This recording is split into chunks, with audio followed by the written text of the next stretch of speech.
হরে কৃষ্ণ। কুমাতার গর্ভে কখনো ভালো সন্তানের জন্ম হতে পারে না।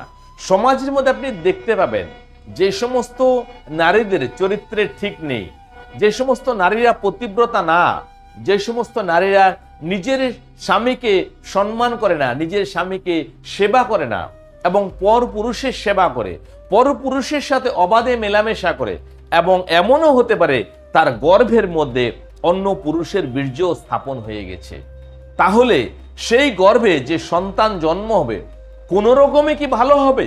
না, কোনো রকমে ভালো হবে না। কেননা বিধাতা পরমেশ্বর সবকিছু জানেন, সবার মধ্যে আছেন এবং সবকিছু দেখছেন।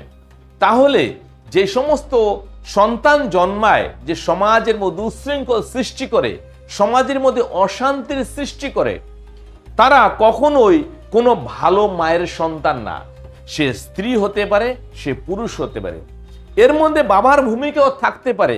বাবা যদি নালায়ক হয়, বাবা যদি পরস্ত্রী কাতরতা হয়, তাহলে মা যতই ভালো হোক, তাহলেও তার গর্ভেও সেই একটা দুষ্ট সন্তানের জন্ম হতে পারে, অর্থাৎ কুপুত্রের জন্ম হতে পারে।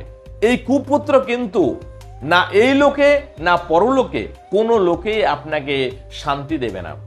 এই কলিযুগের স্ত্রী হোক আর পুরুষ হোক, এদের মধ্যে থেকে জ্ঞান, বিবেক, বুদ্ধি, বিবেচনা এই সব কিছু নষ্ট হয়ে যাবে। পুরুষ এবং নারী দুটোই কামাতুর হয়ে যাবে। যে এই সময় নারী পুরুষের একটা অধিকার দেওয়া হয়ে গেছে, সেই অধিকারের জন্য তারা নিজের পরম্পরাকে, নিজের সনাতন ধর্মকে তারা ভুলে গিয়েছে। কিন্তু যে জিনিস আপনার আধ্যাত্মিক, সেটা সরকার কোনোদিন দিতে পারে না বা আপনার সংবিধান দিতে পারে না। আধ্যাত্মিক জিনিসটা আপনার মন থেকে আসবে। সরকার, সংবিধান একটা আইন দিয়ে দেবে যেন আপনার উপর অত্যাচার না হয় বা আপনি কারোর উপর অত্যাচার না করেন, কিন্তু আপনার মন থেকে সে জ্ঞান, বিবেক, বুদ্ধি, এটা কিন্তু আধ্যাত্মিক ব্যাপার।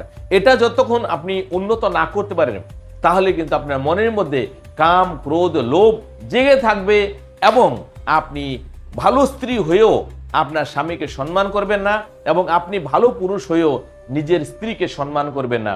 এতেই সমাজের মধ্যে তৈরি হয় বর্ণ সংকর সন্তান এবং সেই সন্তানেরাই তখন এই সমাজকে পথ দেখায়।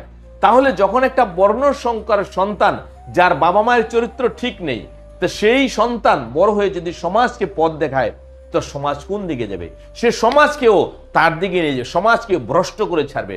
আজকাল অবস্থা চারিদিকে একটু চোখ খুলে দেখুন, লোভ, কাম, ক্রোধ এই তিনটে ছাড়া মানুষের মধ্যে কোনো রকম আর জ্ঞান, বিবেক, বুদ্ধি নেই। কজন আছে? এই সমাজ এখন ভ্রষ্ট হচ্ছে বলে ভগবান ওনার নিকটের লোক বা ওনার পরম ভক্ত প্রেমানন্দ মহারাজজিকে পাঠিয়েছেন এই ধরতি ধরাধামে মানুষকে একটু জ্ঞান দেওয়ার জন্য। কেননা যখন এই সমাজ, এই দুনিয়া অধর্মের দিকে চলে যায় বেশিরভাগ লোক, তখন এই দুনিয়াকে টিকিয়ে রাখার জন্য ভগবান নিজে কিংবা ভগবানের কোনো ঘনিষ্ঠ ভক্ত হোক, পার্শ্বদ হোক, তাদের এই পৃথিবীতে অবতীর্ণ করান সমাজকে একটা ভালো পথ দেখানোর জন্য। সেই কাজ কিন্তু প্রেমানন্দ মহারাজজি করছে। উনি কিন্তু সেই পথ প্রদর্শক হিসেবে এসেছেন মানুষকে একটু জ্ঞান, বিদ্যা, বুদ্ধি দেওয়ার জন্য। আপনি যেখানেই থাকেন না কেন, ওনার কথা শুনে একটু বোঝার চেষ্টা করবেন যে আধ্যাত্মিক জিনিসটা কি এবং কি করে সেটাকে উন্নত করা যায় এবং কি করে ভালো করে জীবন যাপন করা যায় এবং নিজে সুখে থাকা যায় এবং অন্যান্য সমাজে যে লোক আছে বা প্রাণী আছে, জীবজগৎ আছে, এদেরও সুখী রাখা যায়। হরে কৃষ্ণ, হরে কৃষ্ণ।